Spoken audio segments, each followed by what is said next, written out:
जय श्री कृष्ण। आप सभी को सादर प्रणाम। भगवान श्री कृष्ण की वाग्मयी प्रतिमूर्ति और जिसे वेद उपनिषद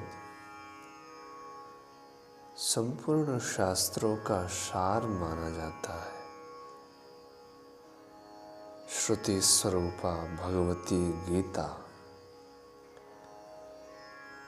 जिन्हें हमारे ऋषियों ने आज के इस आधुनिक युग में भी इस प्राचीनता का एक सार्वभौम सार स्वरूप गीता को मानते हैं। आइए इस गीता के प्रत्येक अध्यायों में विवेचित विभिन्न योगों को आत्मसात करते हुए इस जीवन की दिव्यतम यात्रा को दिव्यता प्रदान करें।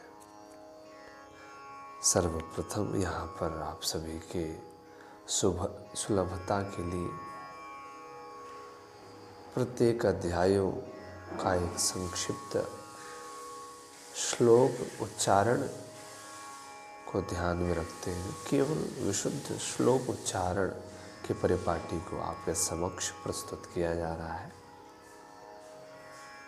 जहाँ कहीं कुछ संशोधन अपेक्षित हो, आप सभी कमेंट के माध्यम से निर्देशित करें। हम उन्हें सुधार करके आगे और अच्छा आपके लिए करने की कोशिश करें। तो क्रमशः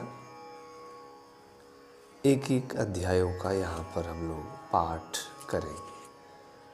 निवेदन रहेगा कि आप सभी गीता की जो मूल प्रति है, छोटी सी पुस्तक, बहुत छोटे स्वरूप में भी आती है, आप उसको अपने हाथ में लेकर के हमारे साथ बहुत ही सहजता के साथ भगवान श्री कृष्ण के उस दिव्यतम स्वरूप का ध्यान करते हुए प्रत्येक श्लोकों का वाचन करें। आइए मन, चित्त, बुद्धि, अहंकार सबको भगवान श्री कृष्ण से जोड़ते हुए अत्यंत सहज और प्रसन्नता के साथ इस गीता स्वाध्याय क्रम को प्रारंभ करें।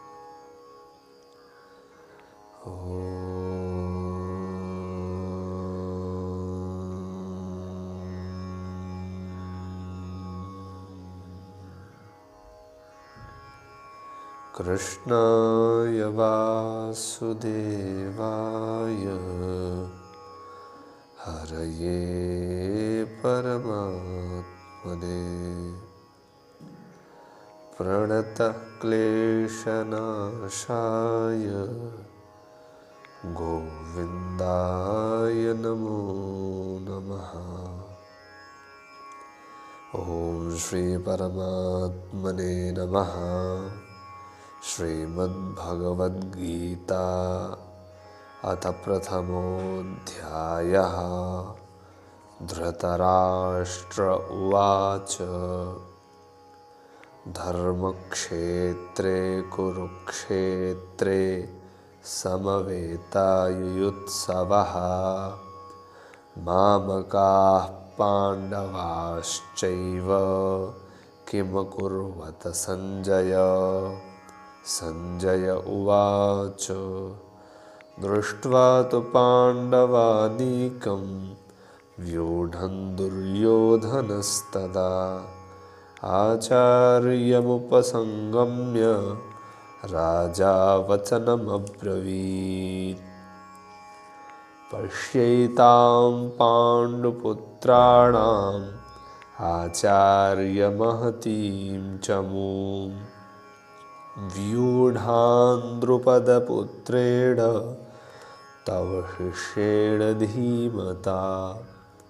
अत्र शूरा महेश्वासा भीमार्जुनसमायुधि युयुधानो विराटश्च द्रुपदश्च महारथः धृष्टकेतुश्चेकितानः काशीराजश्च वीर्यवान् पुरुजित्कुन्तिभोजश्च शैव्यश्च नरपुङ्गवः युधामन्युश्च विक्रान्त उत्तमौजाश्च वीर्यवान् सौभद्रो द्रौपदेयाश्च सर्व एव महारथाः अस्माकं तु विशिष्टा ये तान्निबोध द्विजोत्तम नायका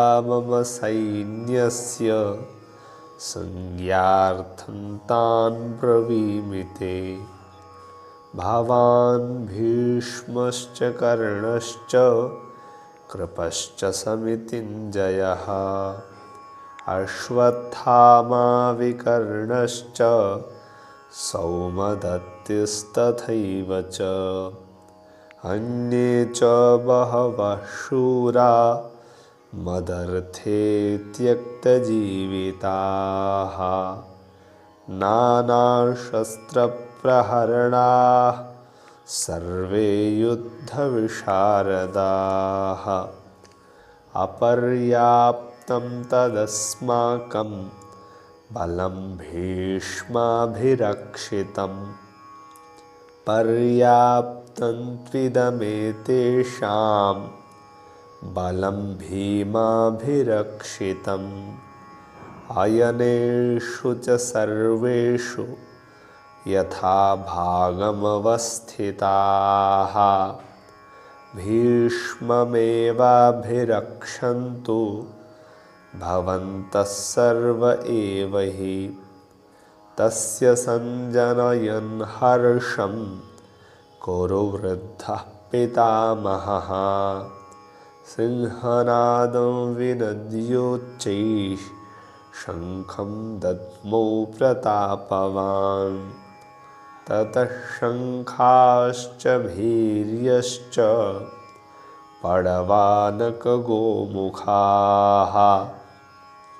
सहसैवाभ्यहन्यन्त शशब्दस्तुमुलोऽभवत् ततः श्वेतैर्हयैर्युक्ते महति स्यन्दने स्थितौ माधवः पाण्डवश्चैव दिव्यौ शङ्खौ प्रदध्मतुः पाञ्चजन्यं हृषीकेशो देवदत्तं धनञ्जयः पौण्ड्रं दद्मौ महाशङ्खं भीमकर्मावृकोदरः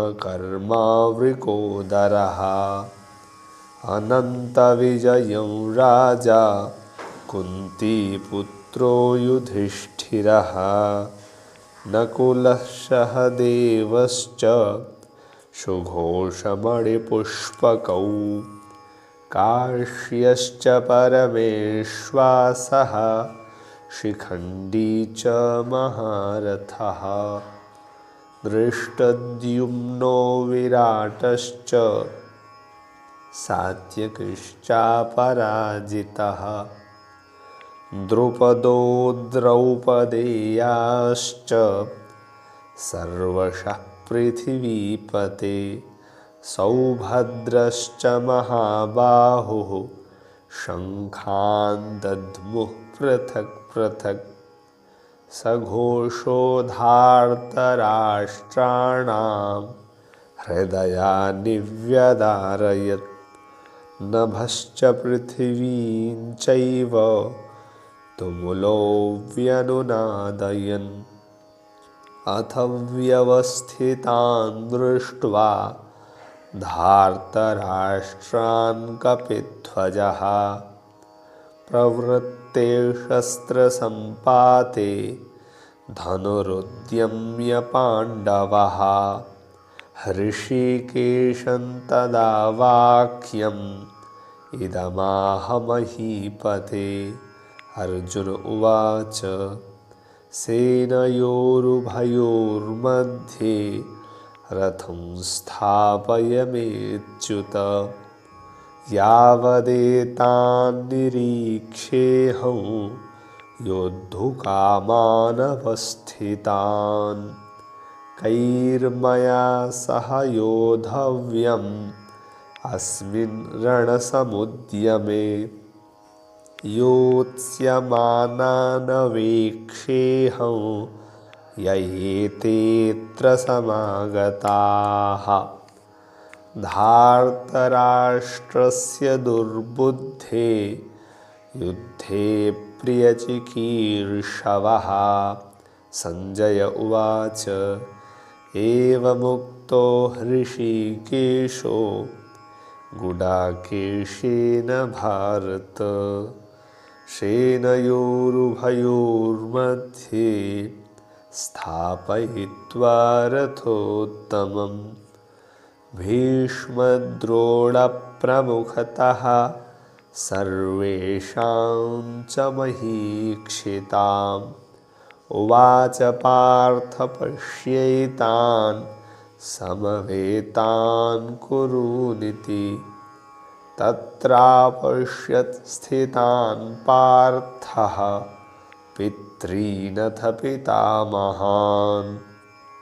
आचार्यान् मातुलान् भ्रातॄन् पुत्रान् पौत्रान् सखींस्तथा श्वशुरान् सुहृदश्चैव सेनयोरुभयोरपि। तान् समीक्ष्य स कौन्तेयः सर्वान् बन्धूनवस्थितान् कृपया परयाविष्टो विषीदन्निदमब्रवीत्। अर्जुन उवाच दृष्ट्वेमं स्वजनं कृष्ण युयुत्सुं समुपस्थितं सीदन्ति मम गात्राणि मुखं च परिशुष्यति वेपथुश्च शरीरे मे रोमहर्षश्च जायते गाण्डीवं शुंसते हस्तात् त्वक्चैव परिदह्यते न च शक्नोम्यवस्थातुं भ्रमतीव च मे मनः निमित्तानि च पश्यामि विपरीतानि केशव न च श्रेयोनुपश्यामि हत्वा स्वजनमाहवे न काङ्क्षे विजयं कृष्ण न च राज्यं सुखानि च किन्नो राज्येन गोविन्द किं भोगैर्जीवितेन वा येषामर्थे काङ्क्षितन्नो राज्यं भोगाः सुखानि च त इमेव स्थिता युद्धे प्राणांस्त्यक्त्वा धनानि च आचार्याः पितरः पुत्रास्तथैव च पितामहाः मातुलाश्वशुराः पौत्राः श्यालाः सम्बन्धिनस्तथा एतान्न हन्तुमिच्छामि न तोऽपि मधुसूदन अपि त्रैलोक्यराज्यस्य हेतोः किन्नु मही कृते निहत्य धार्तराष्ट्रान्नः का प्रीतिः स्याज्जनार्दन पापमेवाश्रयेदस्मान् हत्वैतानाततायिनः तस्मान्नार्हा वयं हन्तुं धार्तराष्ट्रान् स्वबान्धवान् स्वजनं हि कथं हत्वा सुखिनः स्याम माधव यद्यप्येतेन पश्यन्ति लोभोपहतचेतसः कुलक्षयकृतं दोषं मित्रद्रोहे च पातकं कथं न ज्ञेयमस्माभिः पापादस्मान्निवर्तितुं कुलक्षयकृतं दोषं प्रपश्यद्भिर्जनार्दन। कुलक्षये प्रणश्यन्ति कुलधर्माः सनातनाः। धर्मे नष्टे कुलं कृत्स्नम् अधर्मोऽभिभवत्युत। अधर्माभिभवात् कृष्ण प्रदुष्यन्ति कुलस्त्रियः। स्त्रीषु दुष्टाषु वार्ष्णेय जायते वर्णशङ्करः। शङ्करो नरकायैव कुलघ्नानां कुलस्य च। पतन्ति पितरो ह्येषां लुप्तपिण्डोदकक्रियाः। दोषैरेतैः कुलघ्नानां वर्णशङ्करकारकैः। उत्साद्यन्ते जातिधर्माः कुलधर्माश्च शाश्वताः। उत्सन्नकुलधर्माणां मनुष्याणां जनार्दन नरके नियतं वासो भवतीत्यनुशुश्रुमा। अहो बत महत्पापं कर्तुं व्यवसिता वयं यद्राज्यसुखलोभेन हन्तुं स्वजनमुद्यताः। यदि मामप्रतीकारम् अशस्त्रं शस्त्रपाणयः धार्तराष्ट्रारणे हन्युस्तन्मे क्षेमतरं भवेत्। संजय उवाच एवमुक्त्वार्जुनः सङ्ख्ये रथोपस्थ उपाविशत्। विसृज्य सशरं चापं शोकसंविघ्नमानसः। ॐ तत्सदिति श्रीमद्भगवद्गीतासूपनिषत्सु ब्रह्मविद्यायां योगशास्त्रे श्रीकृष्णार्जुनसंवादेऽर्जुनविषादयोगो नाम प्रथमोऽध्यायः। श्रीकृष्णार्पणमस्तु। हरि ओम।